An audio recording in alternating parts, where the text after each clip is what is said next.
할렐루야. 아멘. 바울은 이 로마서 5장 1절에서 로마 교회 성도들에게 예수 그리스도로 말미암아 그러니까 하나님과 화평을 누려라라고 했습니다.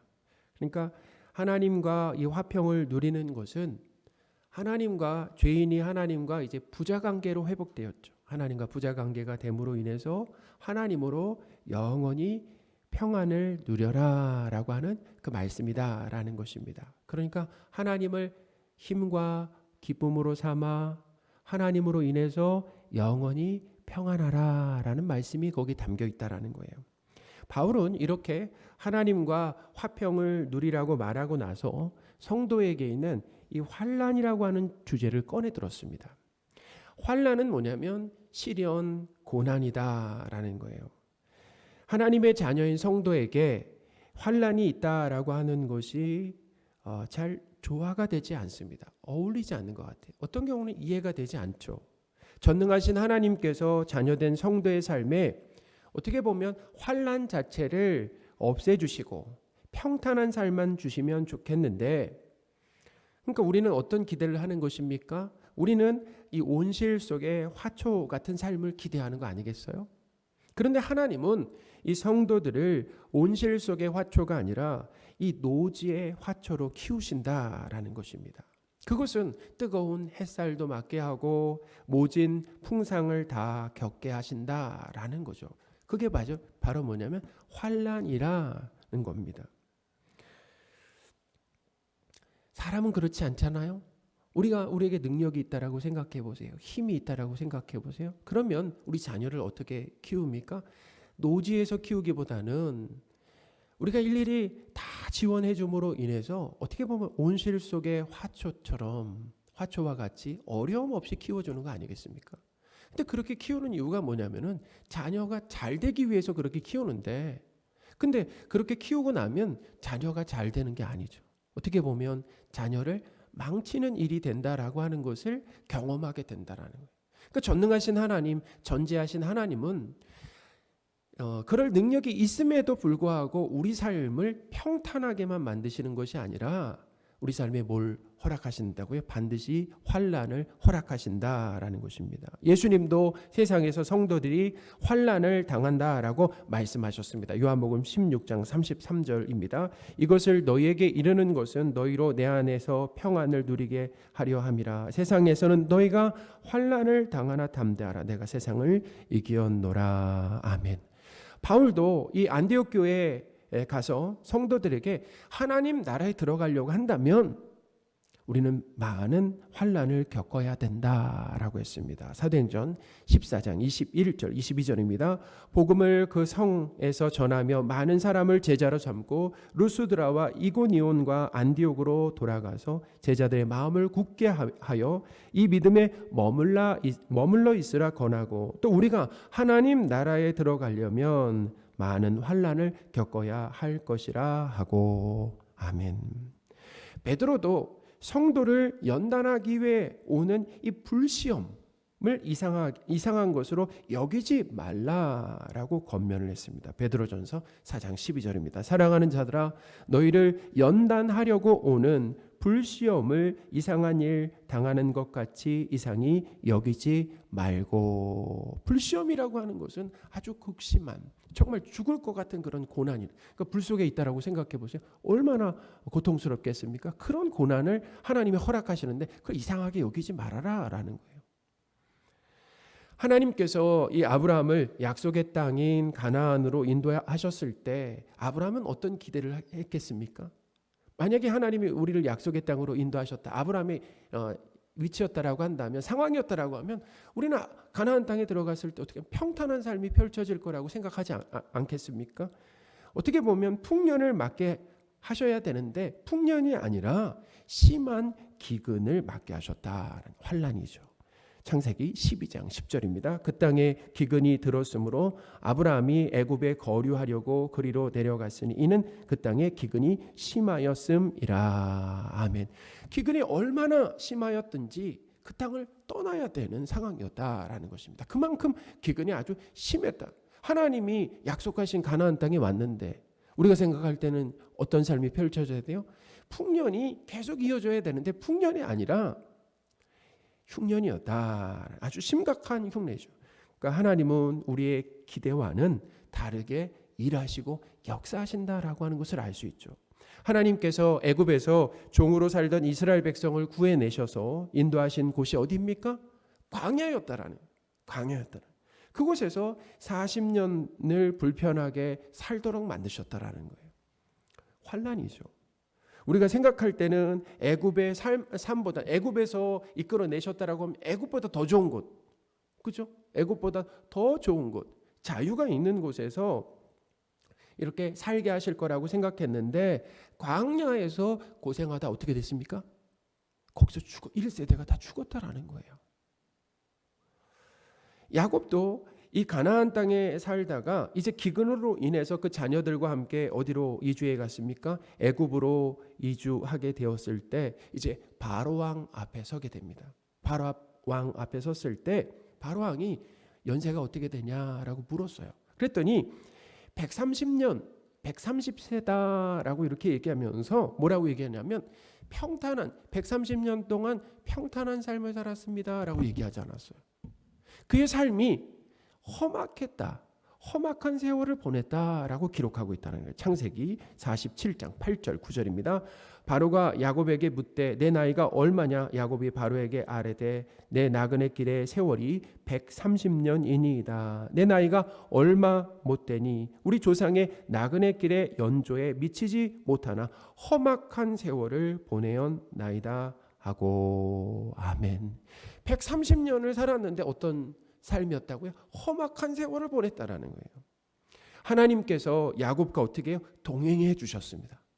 야곱은 하나님의 자녀예요. 하나님이 동행해 주셨는데 그 삶이 평탄한 것이 아니라 험악한 인생이었다라고 하는 것은 우리가 이성을 가졌다라고 한다면 이 부분을 읽을 때 사실은 이해가 되지 않아야 돼요. 왜 하나님이 이렇게 일하시는가라는 거죠. 누가복음에 보면은 부자와 거지 나사로의 이야기가 나옵니다. 하나님을 믿고 있었던 이 나사로는 거지로 살다가 심각한 피부병에다가 돌봐줄 사람 없이 외로운 삶을 살았어요. 역시 환난입니다. 누가복음 16장 19절에서 21절입니다. 한 부자가 있어 자색 옷과 고운 베옷을 입고 날마다 호화롭게 즐기더라. 그런데 나사로라 이름하는 한 거지가 헌데투성이로 그의 대문 앞에 버려진 채 그 부자의 상에서 떨어지는 것으로 배불리려 하며 심지어 개들이 와서 그 헌데를 핥더라.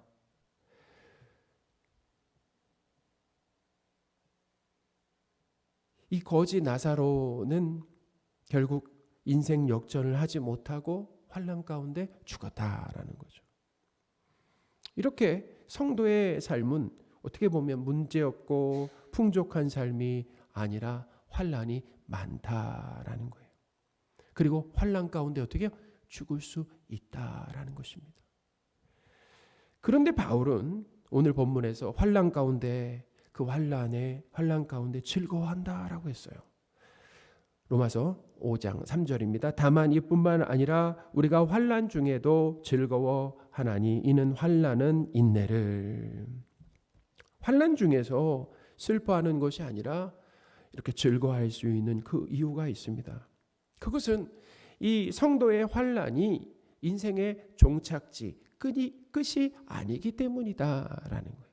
그 환난이 끝이 아니다라는 거예요. 종착지가 아니다라는 거죠.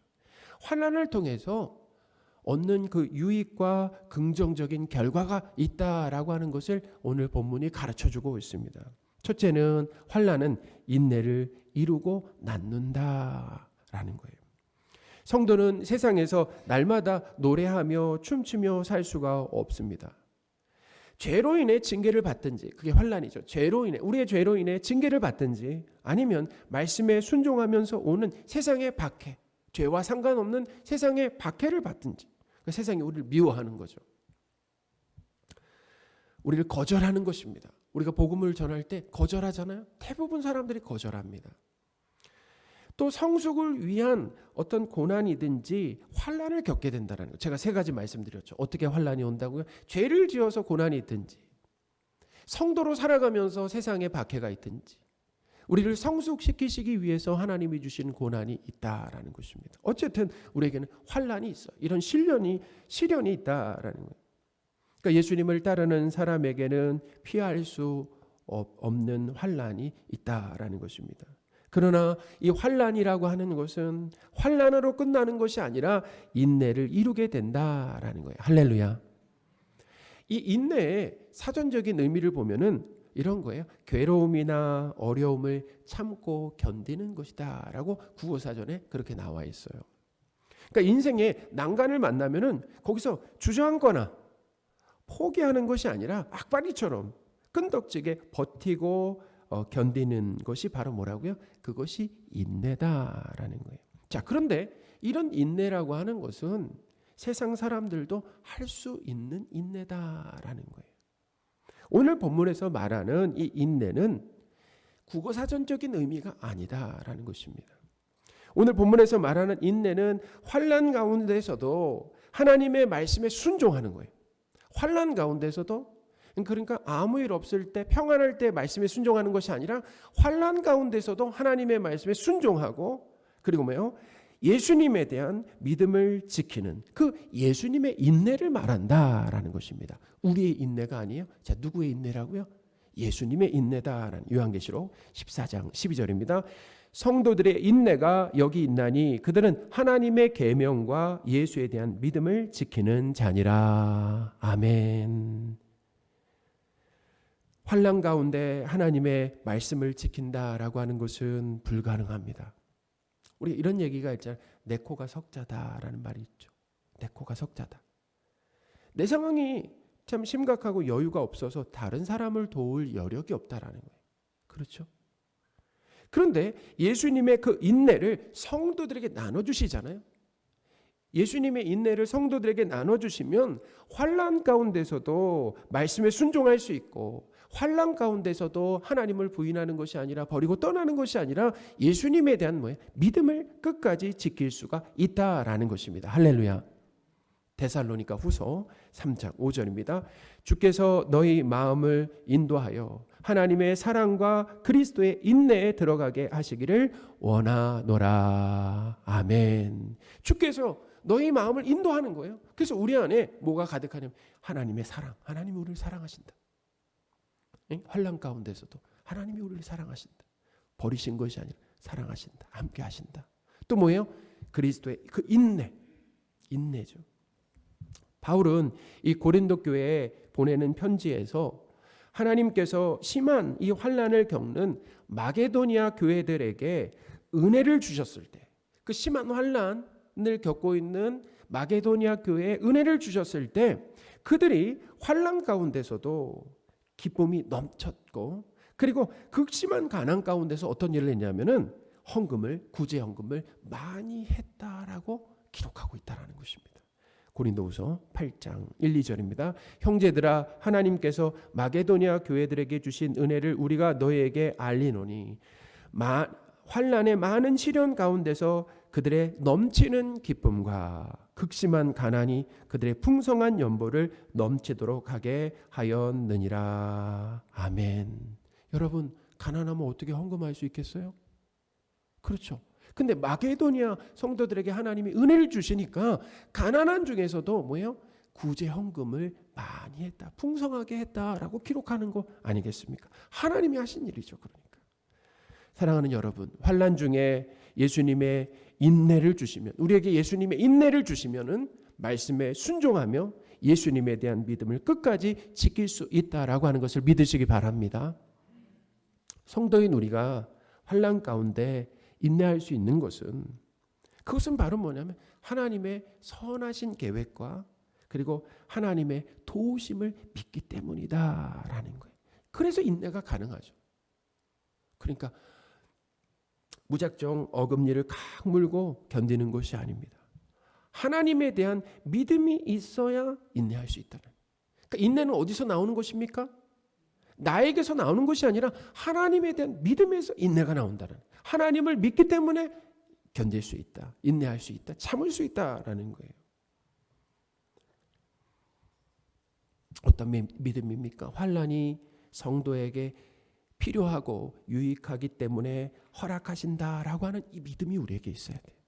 하나님께서 우리에게 이 환난을 허락하실 때 하나님 그거 저에게 필요 없어요, 쓸데없습니다 라가 아니라 하나님이 우리에게 환난이 필요하기 때문에, 그것이 유익하기 때문에, 필요하기 때문에 주신다라고 하는 하나님의 선한 계획을 믿는 것. 그 믿음 가운데 뭐 할 수 있다라는 것입니까? 인내할 수 있다라는 것입니다. 이사야서에 보면은 하나님께서 빛도 짓고 어둠도 창조하고 평안도 짓고, 근데 또 뭐도 창조하셨다고 얘기하냐면은 거기 보면은 환난도 창조하셨다고 말씀하십니다.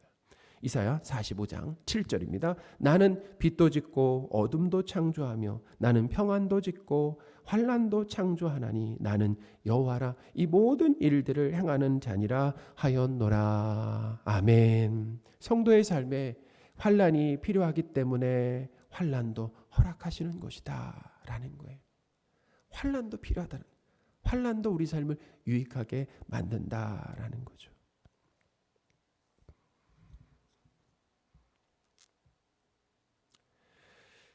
또한 하나님은 우리에게 어떤 믿음이 있어야 되냐면, 하나님의 때에 이 환난에서 어떻게 하신다라는 것입니까? 건져주신다라고 하는 거죠. 하나님의 때에 건져주신다는. 그래서 야곱은 아까 뭐라고 말씀드렸습니까? 험악한 인생을 살아왔지만 이렇게 고백했어요. 하나님 어떤 분이시냐?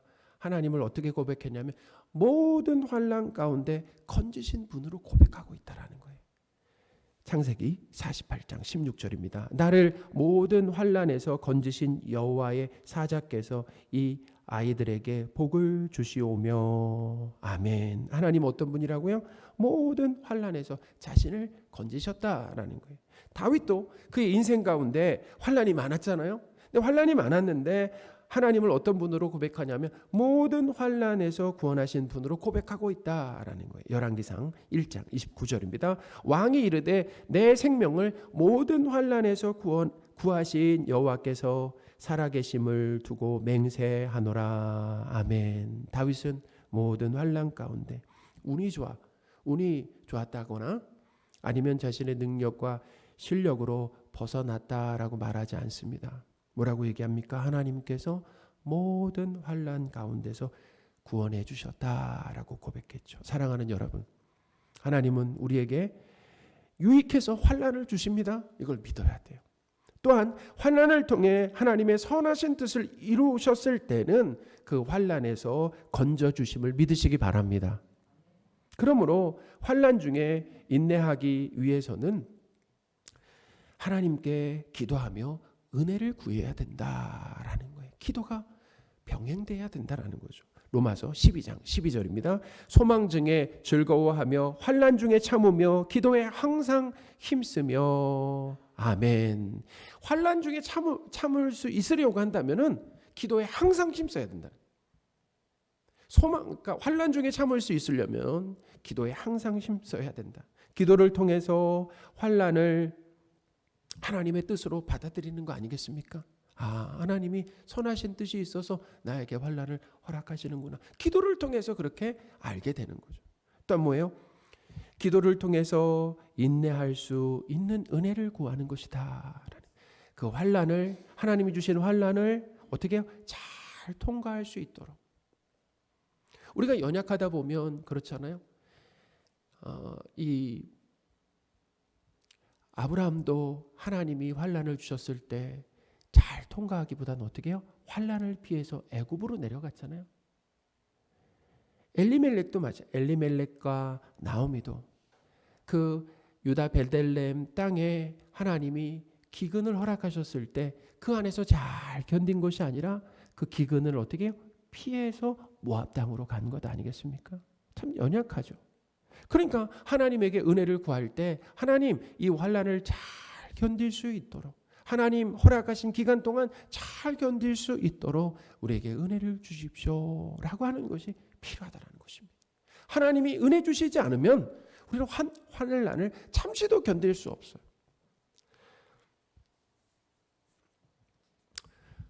이 환난의 유익이 있는데요. 또 다른 유익이 무엇입니까? 환난은 인내를 낳고 인내는 연단을 낳는다라고도 기록을 하고 있습니다. 그러니까 이 큰 환난을 경험하면 어떤 일이 일어나냐면 사람이 바뀌게 됩니다. 교만했던 성도는 하나님 앞에 겸손해진다라는 것입니다. 이게 연단이에요. 그러니까 이게 연단인데 불순물이 제거되고 단단해지는 것입니다. 견고해지는 거예요. 큰 환난을 경험하고 인내하면서 그 가운데서 인내하며 자신의 무력함과 죄를 깨닫는 거예요. 그리고 하나님의 은혜를 구하는 성도의 모습으로 변화되게 된다. 이게 겸손입니다. 하나님께 기도하는 것이 겸손이다. 하나님께 기도하지 않는 것이 뭐예요? 그것이 교만이다라는 거죠. 남유다의 이 악한 므낫세도, 우리가 잘 아는 므낫세 왕도 하나님께서 이 포로로 끌려가는 환난을 그에게 주셨을 때, 그러니까 하나님 그의 삶에 브레이크를 확 잡아주신 거예요. 가장 악한 왕이라고 할 수 있는, 남유다의 가장 악한 왕이라고 할 수 있는 이 므낫세의 삶에 하나님이 어떻게 개입하셔가지고 브레이크를 잡아주시니까, 그래서 어떻게 해요? 포로로 끌려가는, 바벨론의 포로로 끌려가는 환난을 주셨을 때 드디어 므낫세가 하나님께 기도를 했다. 그리고 하나님 앞에서 크게 겸손했다라고 기록하고 있다라는 거예요. 역대하 33장 10절에서 12절입니다. 여호와께서 므낫세와 그의 백성에게 이르셨으나 그들이 듣지 아니하므로 여호와께서 아수르 왕의 군대 지휘관들이 와서 치게 하심에 그들이 므낫세를 사로잡고 쇠사슬로 결박하여 바벨론으로 끌고 간지라. 그가 환난을 당하여 그의 하나님 여호와께 간구하고 그의 조상들의 하나님 앞에 크게 겸손하여. 아멘. 이렇게 하나님이 환난을 주시고 그리고 그 인내하는 것 가운데 사람이 바뀌게 되는 거예요. 하나님 앞에 겸손하게 되는 거죠. 교만했던 성도가 어떻게 겸손하게 되는 거예요. 크게 겸손하게 된다라는 거죠. 또한 이 연단이라고 하는 것은 소망을 낳습니다. 로마서 5장 4절입니다. 인내는 연단은 소망을 이루는 줄 알미로다. 아멘.